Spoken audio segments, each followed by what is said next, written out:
I think my most viewed video is actually on 90 million. No it's just way. Down the bottom somewhere. No way. And do you know what that clip is or what it's on? Yeah, it's me jumping over a water fountain. That's literally it. Out of everything it could be, it's not even like a massive jump.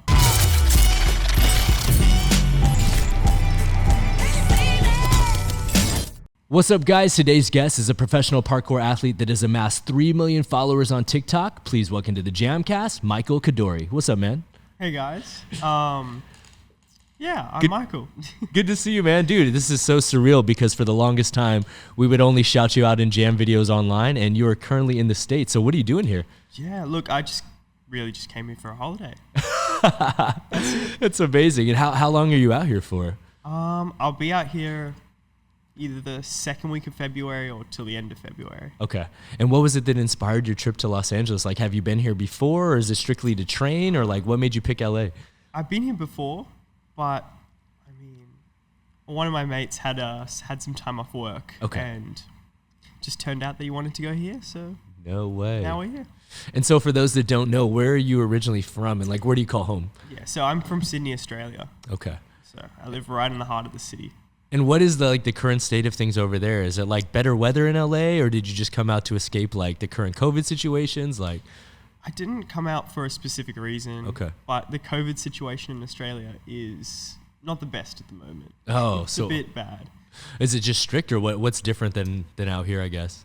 Well, our COVID cases went from 1,000 per day to 10,000.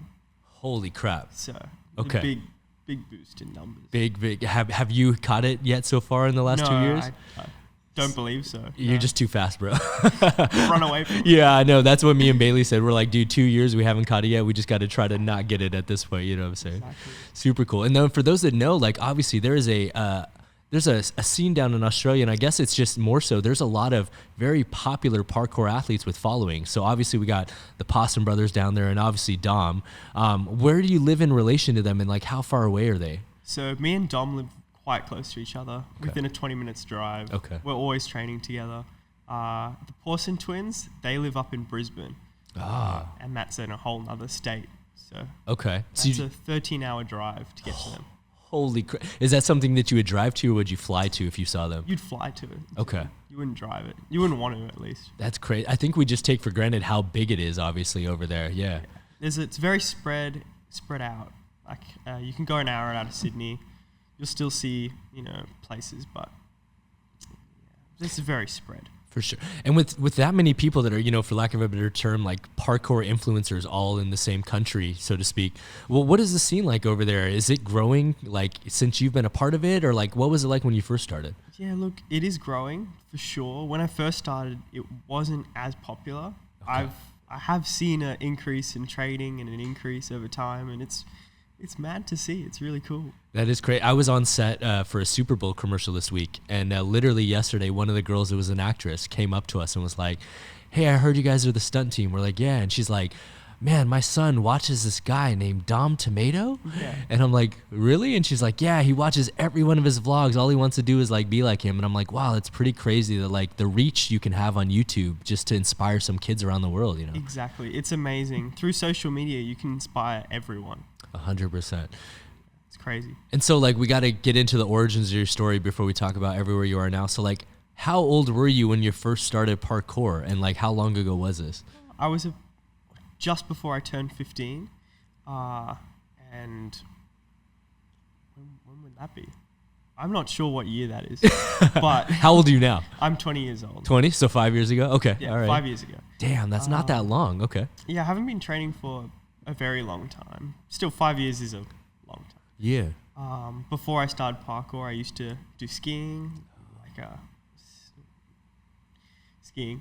And that's the only sport you did before? Really, yeah. Whoa, I was curious if you'd done anything to develop your leg power or jumping. Do you think skiing had anything to do with that at all, or is that something you developed? I did a very specific type of skiing called telemark skiing.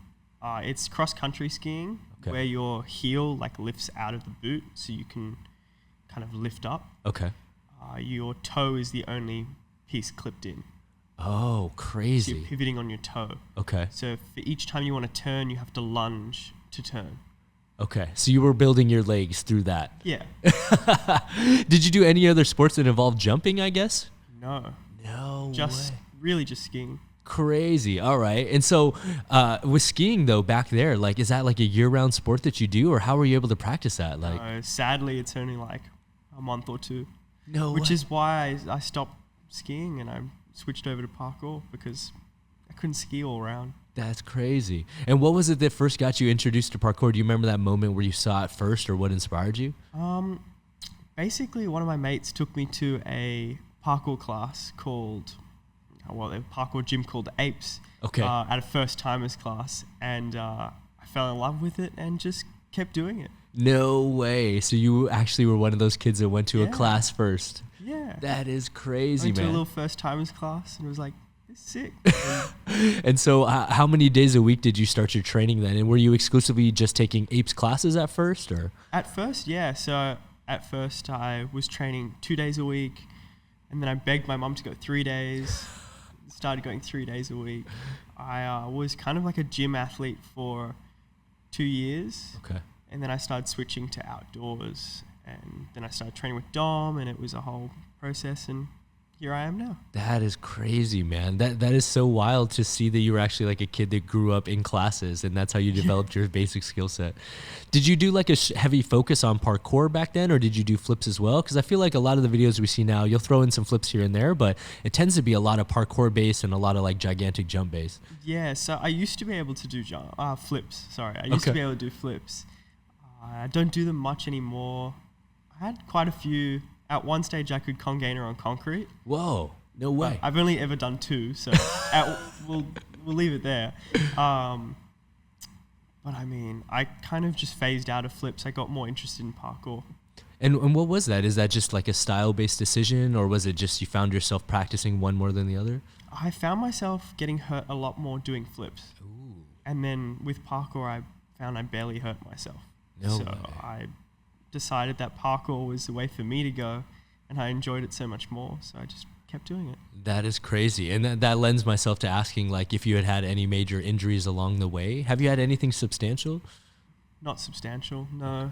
I did a congainer, my last congainer on concrete. I landed on my AC joint on my shoulder. I had a slight tear in there. Okay. And then classic rolled ankle or bruised heel. Of course. The congainer seemed to get a lot of people, man. I know a lot of people that have hurt their shoulders on congainer bails and attempts. Yeah, it's pretty savage. It's Yeah. a crazy movement. 100%, man. Well, that's crazy. I mean, I can't believe that first of all, I can't believe you started in classes. And second, I can't believe you've only been doing it for 5 years, because the level of things you're doing right now, and I guess the level of risk factor, seems like someone that's been super, super experienced. Are you someone that's just been, after those classes, been training every day? Like, how hard are you putting in time, like, developing your skills? Well, after classes, I used to train all the time. I used to sometimes be the only kid in the gym just sending this one stupid movement over and over and over again. Okay.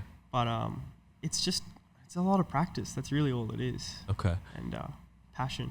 And so right now, obviously the focus is not so much gym training. You're just primarily focused outside, right? Yeah, so I focus almost all my training outside. Okay. I'm always outdoor training. I prefer to be outside. I enjoy it more. But sometimes it's nice to go into a gym and kind of fit that vibe. Yeah, 100%. And so just to put it in perspective, like nowadays, how many days a week do you find yourself training now? Almost every day. And Every day, all day. And this is what's going to be crazy. I can attest to this because these guys have been in LA and they've been training so much. Even Bailey's like, dude, my legs are sore. I don't know how these guys are doing it every day. So how do you deal with that? Are you just conditioned and used to it? Or do you like train different things per day? It's definitely something that comes over time. When you first start training every day, you'll tend to slow down and that lactic acid will build up in your legs. You won't be able to move as much. Then your body will start understanding that this is what you're doing. This is a natural rhythm for you. Okay. So you'll get used to it. Your body will start processing it faster and you'll be able to train every day. Okay. I'll take maybe one rest day off every 2 weeks or so.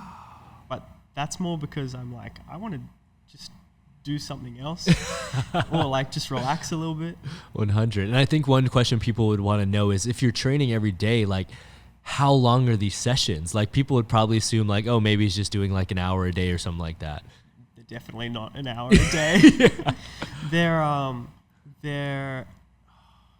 They can range anywhere between, a session starting at 11 and ending at 5, or a session starting at 12 and ending at 2. Okay. Most of the time, it's a much longer session. Okay. And now one thing that I think that is super unique that I saw was you showed me your phone on one of these car drives, and you showed me, I was like, where do you train mostly? And you're like, well, actually, I have all my spots marked. And I'm like, what are you talking about? And this is one thing I haven't seen anyone else. So can you explain like how you find spots and what you do to keep track of them? Yeah, so I have a Google Maps map basically, and wherever I go, I always mark a spot. I call it by my own name, so I know what it is. And over time, I've collected spots, and I think I'm at 1,100 pins now. No way. And I'll send you a photo so you can chuck it up on screen. Yeah. But it's a mess. You can barely see the map. And what area does that cover? Is that just your hometown near Sydney that covers, or is that all over? I'd say 900 pins are from Sydney. Whoa. And the rest are from other parts of Australia or a little bit worldwide. Okay. And so when it comes time to train, do you just like close your eyes and pick a spot, or do you like target a certain thing each day? Like, I wish it was like that, but I'm always fussy about spots. Okay. So I'll spend like 30 minutes, 40 minutes just staring at the map trying to pick a spot. That's crazy. And so like I gotta ask, with that many spots, and obviously all your videos are outdoor, like I just know about the culture over here in America, which you've seen. We get stopped by cops here and there. Like, what is it like over there? Like, do you guys get accepted? Do you get in trouble? A bit of both. Okay. A bit of both. Similar to here, in the fact of, sometimes you'll get kicked out, sometimes you get the whole day there. But it's a bit more accepted in some areas and then more frowned upon in others. Just depends where you go. Okay. And now, have you had the chance to travel around the world and visit other spots, or like meccas like London and IMAX and South Bank, or? No, I haven't. Wow. Not at all. Basically what happened was I finished school 2 years ago. Okay. I'm only 20 years old, by the way. Finished school 2 years ago. COVID hit, and my parents advised me not to travel because they thought it was a bit too dangerous. And so I haven't really been around, and I can just start traveling this year. That is crazy to think that you just got out of school. That is nuts to think about. And so obviously, like, off the back end of that, like, have you made the decision to just pursue parkour as a career right now, or what's on the plate right now? So I'm treating it as a career. Okay. I have a sponsor called the Phoenix Foundation, which has just started this year. And they're kind of, funding me to do what I like to do and supporting me on projects.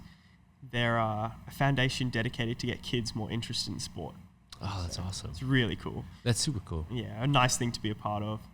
But, I'm just trucking along, training. That is crazy. And so with the Phoenix Foundation, do you get the chance to interact with any of the kids, or is it mostly you just post videos and tag them, and through them they'll inspire other kids?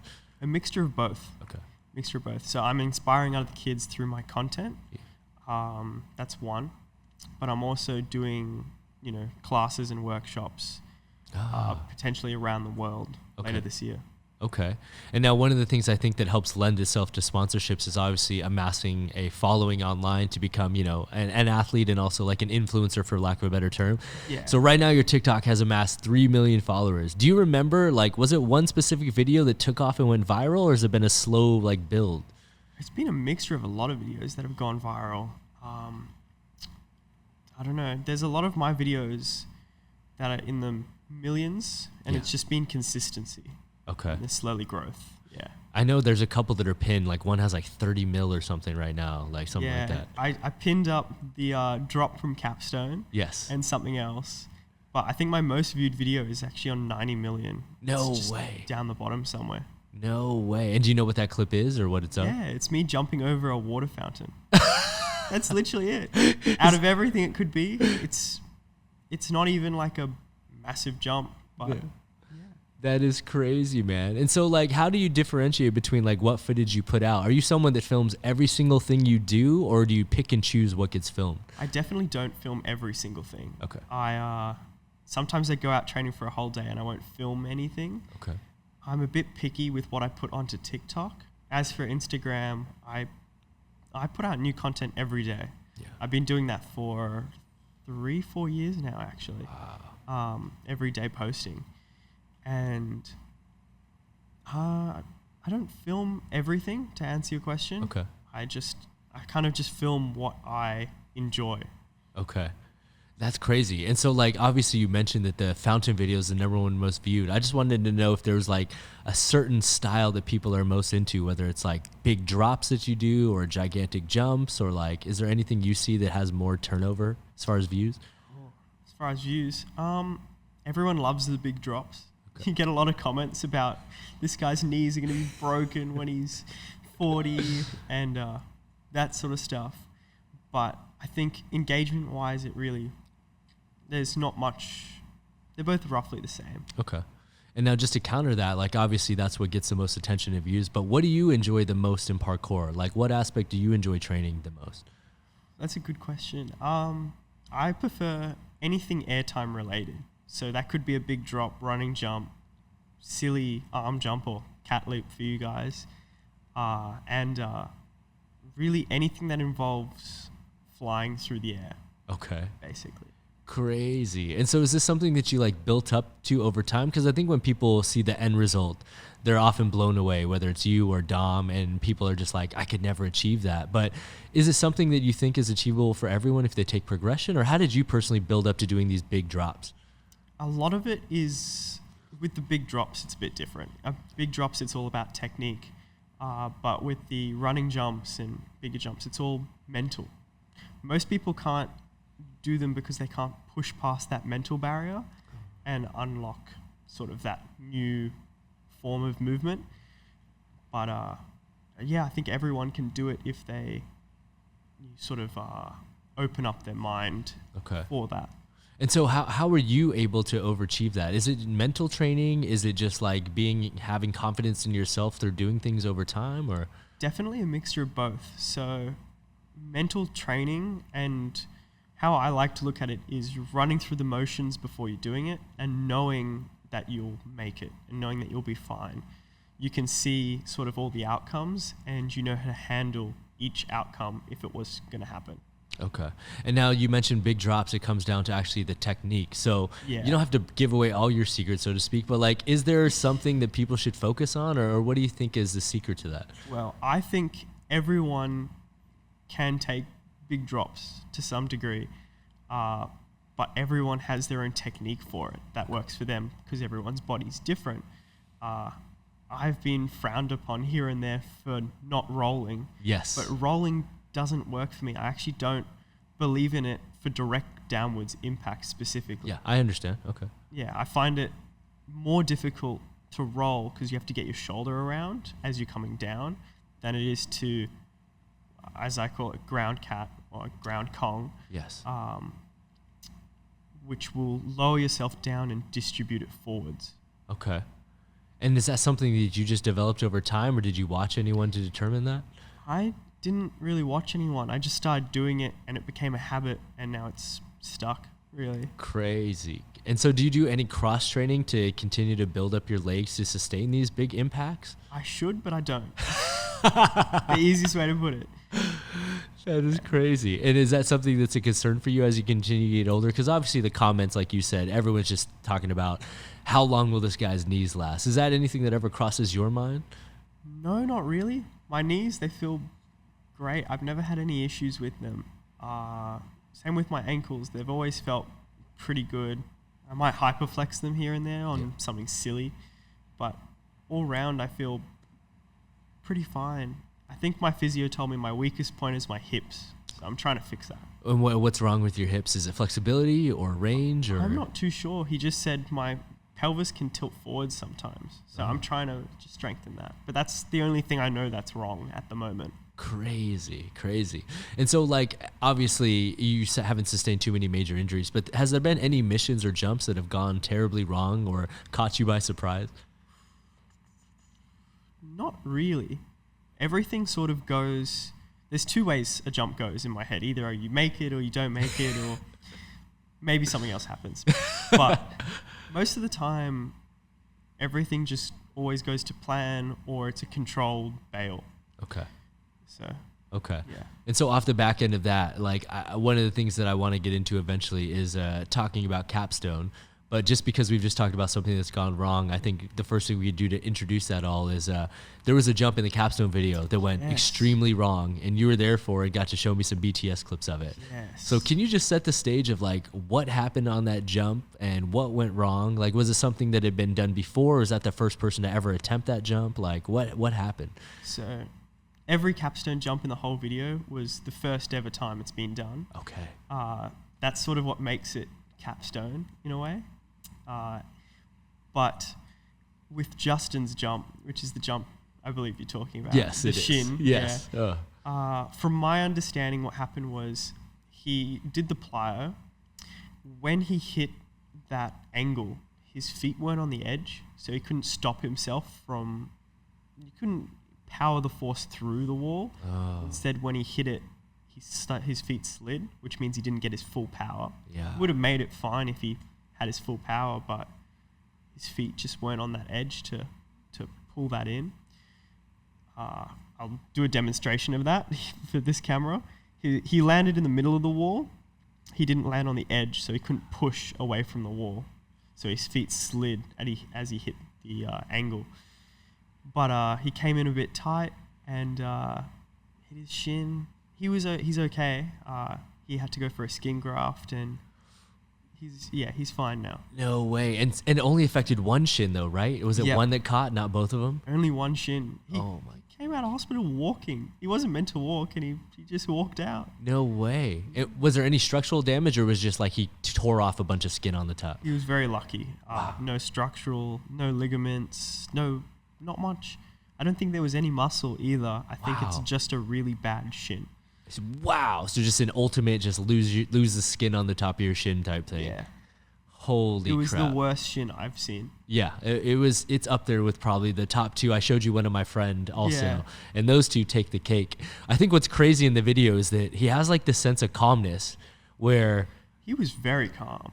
Was he in shock, or do you think he just was like able to overcome it? So we asked the ambulance ladies, the nurses, as they arrived on the scene, if he displayed any symptoms of shock, because we were like, he's very calm for this.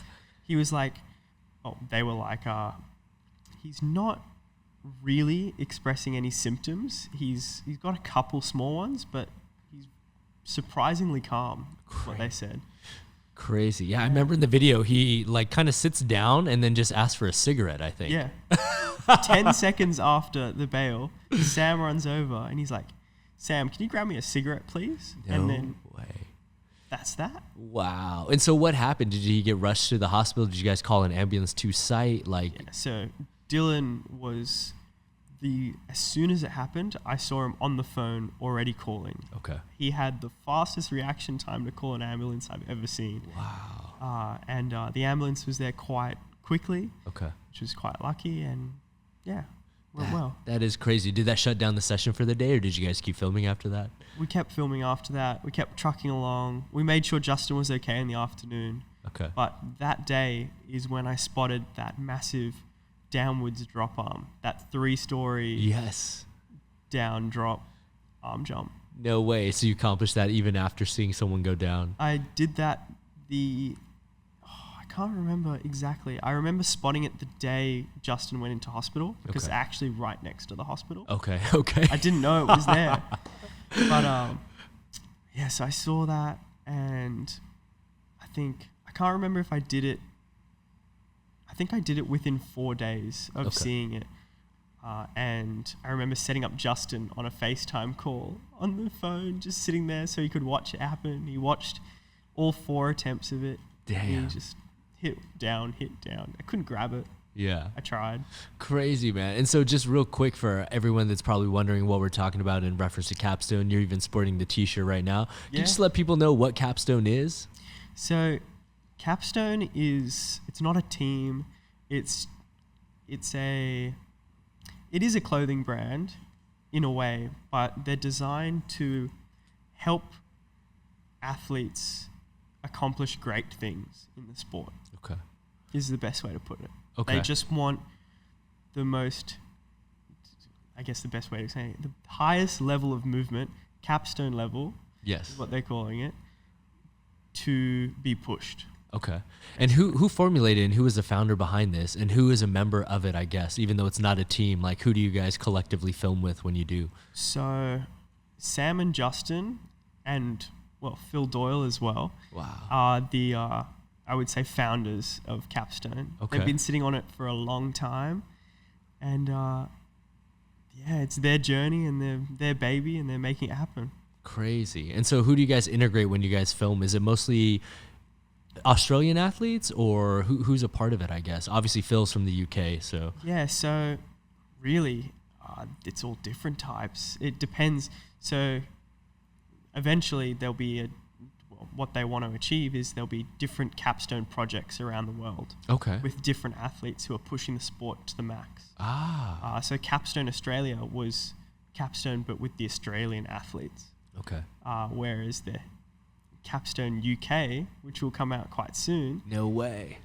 Is with some of the greatest UK athletes out there. Wow, that is amazing. And so obviously for the first one, the Australian one that came out, how long did it take you guys to film that? And like, how did you determine when you guys were done, I guess? So originally we were only going to film for 10 days in Adelaide.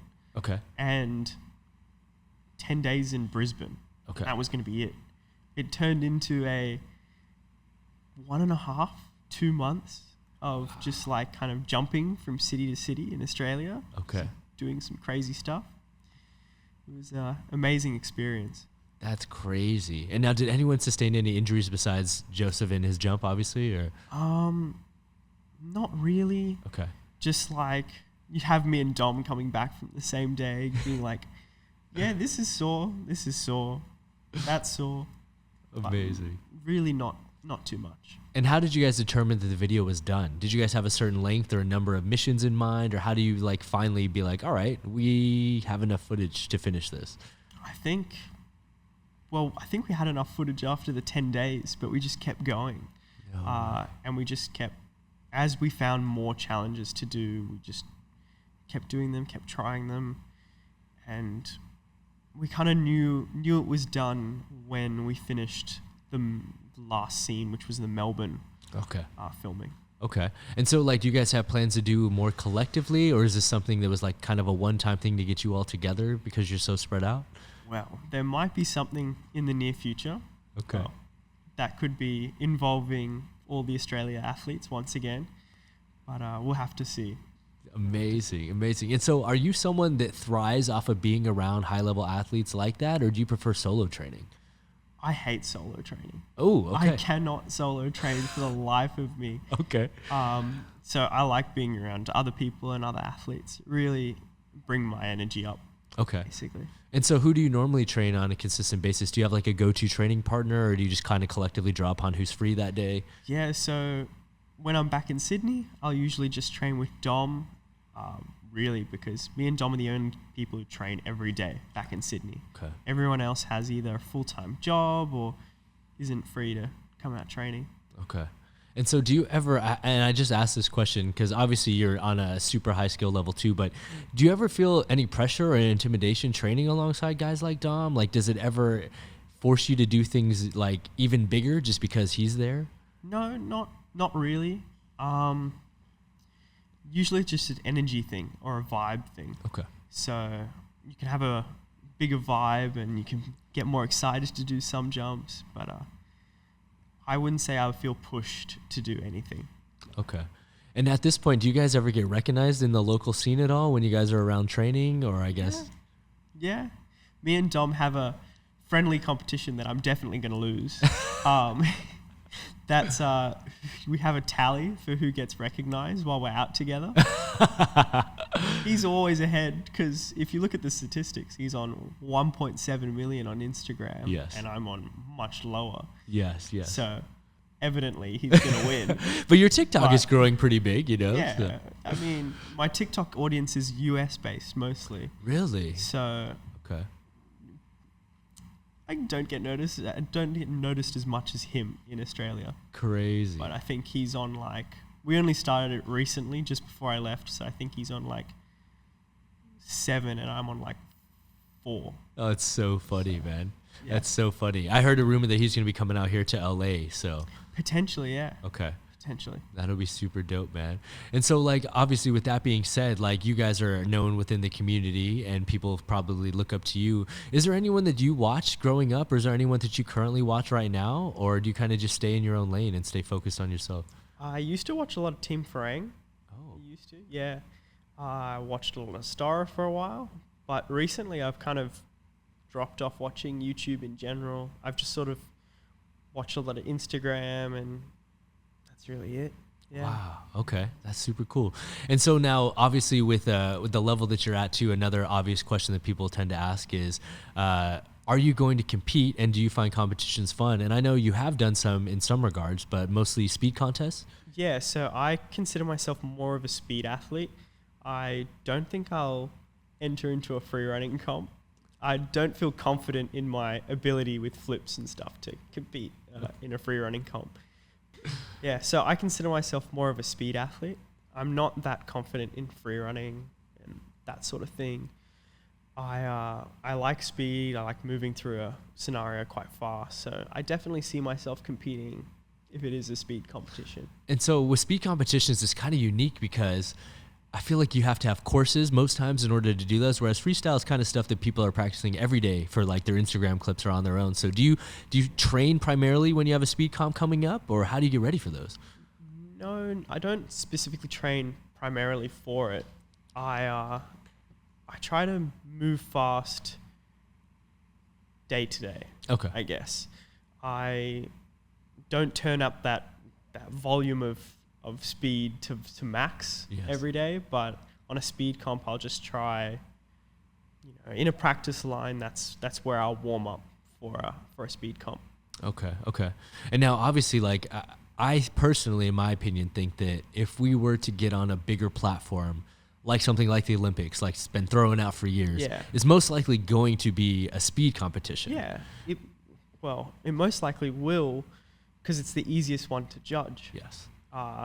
Free running is a bit more difficult to judge, but definitely doable as well. Yeah, so 100%. We'll see. When we get to that stage, it will be very interesting. And now, are competitions something that you pursue and look for, or do you just kind of attend ones that invite you? Like, how do you pick and choose, I guess? I don't really pursue them. I really enjoy just daily training. Yeah. But if I find myself at a comp, I'll most likely compete. Okay. And now if for some reason, let's say everything goes according to plan and for somehow parkour does get into the Olympics, is that something that you would want to pursue? I guess I'll have to. It'll be fun. That'd be fun to compete in the Olympics. Would be great. Yeah, that would be super cool, man. I'm very interested to see if we're able to pull that off, I guess. Interesting for sure. Yeah, 100%. Big journey. And now you kind of mentioned that you've already seen like the scene kind of grow over the last few years back in your hometown. What's your like current stance on like where we are as a sport in general right now? Like, do you have any opinions on the growth of parkour and the current state of it right now? I think it's getting more popular every day. It used to be that you'd go around, no one would really know exactly what you're doing, but now, policemen, people walking around, they're like, that's parkour. Sick. Yeah. It's actually really true. Even when we were at that college like last week when we got stopped by the cops, they were like, do you guys know that redhead that did the flip into the water? And they were talking about Toby from Store. About Toby. We're like, very funny. We're like, yeah, we actually know who he is 100%, man. That is pretty crazy. Yeah. And so I got to ask you too, because this is a question that a lot of people always ask. What shoes do you train in? Okay. Okay. He's gonna pull it out, y'all. So these are Asics Gel Light 3s. Wow. I've always trained in Asics. I actually haven't switched. They're a bit harder foam at the bottom. They look thick, but then they're not that squishy. I don't know if you Okay. can see that. But Wow. I used to wear them for, I used to be like a cross country and track athlete, and that was like the brand that our coaches always made us wear for like long distance impact training. What turned you onto those? Because I feel like not many people wear those, to be honest with you. I feel like a lot of people wear these right now. Dom wears these, the Ultra Range. The Ultra Ranges. Yeah. And then people obviously wear like, you know, Store had a shoe, Tempest had a shoe. Yeah. I really like these though, because they last a very long time. The grip on them's quite good, not as good as Reebok's. I know Reebok's a very good grip. Okay. But I just find you won't go through these shoes as much, and I just like how rigid they are. Okay. I mean, a shoe's meant to support, well, not really meant to support your foot, but it's meant to keep it protected. Yes. If a shoe can't do that, then you shouldn't be wearing it. Yeah, 100%. And so I just got to ask this, have you ever done barefoot training? Because that seems to be something that's starting to become a recurring thing. It used to be Phil Doyle back in the day was the only crazy guy that was putting out his barefoot videos. So I've done some barefoot training, some barefoot running jumps, drops, wall runs. But it's usually just for fun at the end of the session sort of thing. Yeah. Okay, hell yeah. And so outside of parkour and stuff like that, like what do you do for fun? Like what does your life consist of? Or do you think it literally is mostly parkour and free running like 24/7? So I would say my 3 things: parkour, photography, and videography. Ah, okay. Yeah. And so let's get into that, because I have seen you've put out like black and white series and stuff on your page and things like that. So what kind of photography are you into? So with the black and white series, that's actually one of my friends. His name's Nick. No way. He shoots everything on old film cameras. Okay. Medium format film cameras. It's amazing. Go out with a day with him and shoot some crazy photos. Okay. For me, I shoot on a Sony gear. Okay. I shoot on Sony gear. Okay. And it's enjoyable, it's fun. I sometimes shoot photos of training sessions, or I'll shoot photos for my content. Yeah. Okay. And how did you get into that? Is this something you just picked up over time? Did you take classes on it? Did you watch YouTube videos? I've kind of always been interested in it. It's my passion alongside what I'm doing. Okay. If I was ever going to stop parkour, that's what I would go into. Wow, no Basically. way. And do you prefer landscapes or portraits of people? Like, is there a certain genre that you find yourself more attracted to?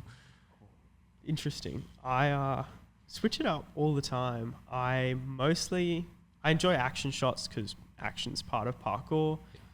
I enjoy placing someone in a unique situation. Oh, okay. Yeah. Okay. And so the majority of your shoots right now, are they just with friends of yours? Like, do you just go out on the spur of the moment, or do you tie it in with your training sessions when you're outside and you're like walking around and kind of make it 2 birds with 1 stone? Mixture of both, actually. So sometimes I'll have my camera with me. I'll shoot photos. Usually I'll film half of my clips on my camera as well. Okay. But other times it'll be, sunset's there. Might as well walk over there and shoot some photos. Totally. Yeah. Hell yeah. And so you obviously mentioned you just got out of school like 2 years ago, and your parents didn't want you to travel at that point. And I think it is a unique career choice for someone to choose to be a parkour athlete. So how supportive are your parents in this journey right now? They were a bit like, you should, at first, they were a bit like, you should diverse a little bit. Maybe do like a course somewhere. I told them, look, if I diversify what I'm doing and I do that course, I'm not going to be able to focus all my energy on parkour. Wow. I'm not going to be able to push myself. I'm not going to be able to get where I want to get. Yes. So I decided to take a risk and keep pushing it here and keep trucking along with it. But at this point, they're very supportive of it. They enjoy it a lot. Super cool, man. And so what advice would you have for like a little kid that's out there? Maybe he's back home in Sydney, or maybe he's just a kid here in the United States that has big dreams of eventually becoming, a pro athlete in parkour, for lack of a better term. Like, what advice would you tell them to save them some time on their journey? Look, take every opportunity you get to hang out with anyone and learn from everyone. Basically. Okay. Yeah. That's super, super good advice, man. Yeah, that makes a lot of sense. That's something that me and Bailey talk about too, is there's a lot of people that just aren't willing to take the chance to drive out and go to some event, or it's too late for them, or they're like, I'm tired. But every time him and I personally take that chance, we make an insane connection, or we make a memory that would have never have ever existed. Yeah, exactly. And I always look at the whole world as you should take every opportunity you get along the way. You never know where it will end up. Like, might as well. 100%, man. That's cool. And so obviously you said you're out here for a couple of weeks. I'm just throwing this out there just in case someone listening may hear about it and may be able to like show you some hospitality and stuff. So next on the trip is Austin, Texas, I believe. Yeah. So I'm going there. I'm meeting up with Jared and his friend Bailey. Yes. I think Z and Sean are also coming down. Sean Batista. No way. They're going to come meet you. Yeah. They'll be there as well. Oh, okay. And then I've heard that Travis and George McGowan are coming. And Travis Verkey. Yeah, are coming here in February. No way. To LA or to Texas? To LA. Oh, do you think you'll come back in time to see them, or will you be here during that time? I'll be here. I'll probably be here. That will be insane if we have all you guys in LA at the same time. It'd be fun. Have you had the chance to train with them before? Wow. No, I've never seen them. Never met them. Crazy, man. It's such a crazy world that we live in where we all kind of just know these figures and know each other's names through online and stuff. And exactly. I got asked the question last night by someone, have you met any of these guys before? I was like, no, this is the first time I've met them. And I was in a hot tub with all of them. So true, right? It's very funny. It is pretty crazy. Yes. I mean, it's amazing how we're all just kind of bonded by our love for movement and stuff like that. It's been really cool to see you guys out here and training at all of our spots, from the Northridge Station Red Walls to UCLA, all the iconic spots. Just being taken around to different spots. I'd like to hit more parkour spots, bigger jumps. I feel like I've seen more free running spots as I've been here. I'd really like to see some big, gnarly, crazy stuff. Hey guys, he's putting it out there, right? Anyone have any suggestions for some crazy parkour spots with massive jumps? And I think Please, what's funny, hit me up. I think what's funny is like I was walking with you at one point and you were like, oh, there's some cool jumps. And I was like looking down. I was like, what, the benches? And you're like, no, up there. And I was like, oh, I wasn't even looking up there. That like those massive red beams that look like you were at the LA College. Yeah, those looked amazing. I actually was told you can actually jump onto one of them, sprint across it. Sorry, microphone. Oh, you're good. Sprint across it and jump onto the next roof over. No way. I have to have another look. I didn't see that before. Dang, that would be crazy. And so I have to ask, like, when you're doing things at height like this, is fear ever something that still comes into your mind at this point in your training? Yeah, I feel like it definitely depends on the day. Okay. Some days it's just not there. You can push through it like nothing. It's a breeze. Other days you have to work through it. It's a process. Have you ever gotten to a jump or something where you were there and then had to walk away because you didn't feel ready at the right time? Yes. Yeah. This is actually a very interesting one. It's the first big jump I ever really did. It's sort of a monumental jump in Sydney. It's called the St. Mary's Cathedral jump. Okay. It's over this massive stair set. You're kind of jumping. So stairs are here. You're jumping like alongside it and over. Okay. I'll send you a clip. So you send it to me. Put it up. That was the first jump that sort of made me realize, shit, I can actually jump that far. Wow. I went there for 2 hours the first time. I tried running at it so many times. I think this was 3 years into my training. Okay. And I almost threw up by the end of it because I was just like overwhelmed with, emotions and stuff, and couldn't really I knew it wasn't my time to do it, but I just felt that I needed to do it. Yeah, yeah. Left it, came back, I think a week later. Okay. Yeah, a week later. And I did it within 30 minutes of getting there. And that was my first big mental push. Okay. Yeah. And so at this point in your career, is there a jump or a mission that you're most proud of? Most proud of? Yeah. I don't know, actually. Okay. I feel like there's a lot of jumps that are really cool and I find them unique and awesome. But I don't think I have a most proud jump just yet. And so I always ask this question for like tricking athletes. And if you don't want to put it out there, you don't have to. But is there a mission or a jump that you have been looking at that you haven't attempted yet? Or is there something on your checklist that you've yet to go after? There is one thing, but it's just stupid. It's not necessarily a hard challenge. Okay. I have a couple things that are just a lot of impact, just depends on the right day you want to do it. But it would just look awesome. Okay. I mean, sometimes I do things just because they look cool. Totally. But it's, you jump from you cover about 2 stories, a bit over 2 stories actually. Okay. But in a plyo downwards. Okay. So you do a 1-story plyo drop to another 1-story plyo drop. Wow. And it just looks really cool, and I want to do it. And it's just a massive impact, though. It's just a lot of impact, and it's sort of, don't want anything to go wrong. Yeah, you want to be okay. Yeah, the worst thing that could happen for someone like you is you get hurt, and then you can't train every day, which you're so accustomed to. Yeah, I mean, I'm okay with relaxing at home. I play a lot of VR, which is the other thing I do. Yes. If I'm not doing anything. Okay. But it's what it is. Getting hurt and getting injured is part of a professional athlete's journey. Yeah. You can't avoid it. It's part of every sport. Yeah, definitely inherent risk factors once you get to a certain level, especially. So. Yeah, exactly. I feel like this is a dumb question, but I just have to ask it. Like, do you foresee yourself doing parkour for the rest of your life? Do you think you'll ever hit a point or an age where you decide to retire and focus on something else? Or right now is literally just single focused on doing this as long as you can? Right now it's single focused on doing it as long as I can. I'm sure I'll be 60 years old and still doing something. Hell yeah. But I'd like to see myself doing it for a very long time. Okay. Basically, yeah. Trying to do it for as long as I can. Yes, man.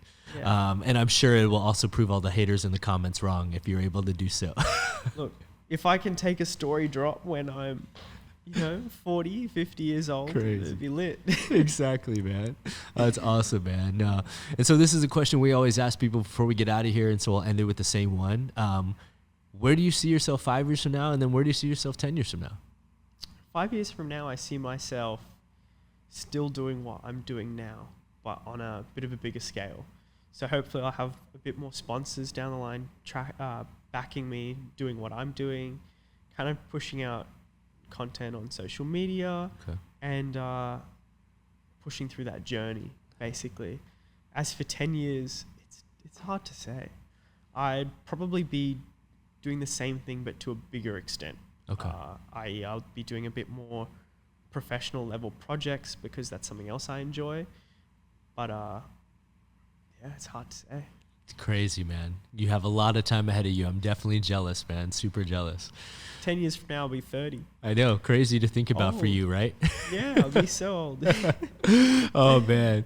No, that's super cool, man. And more than anything, man, I appreciate you taking the time to sit here and do this during a time where you're just visiting LA. It's been super cool to see you guys train over the last couple of weeks and finally put a face to the name that we used to just watch on the jam breakdowns and stuff, man. So, yeah, thanks for coming through, man. Thanks for having me as well. It's been great. Hell yes. And thanks for knocking off some jumps on the red section that no one ever thought of. So, as you do. Exactly, man. Hell yeah. So before we get out of here, man, can you just look in this camera and tell people where they can continue to follow you and stay up to date with your own personal journey? Yeah, sure. So my socials on TikTok and Instagram are Khedoori. That's it'll be down below, but KHEDOORI for you guys. But yeah, I post every day on Instagram, and I try to post a bunch on TikTok. Hell yeah.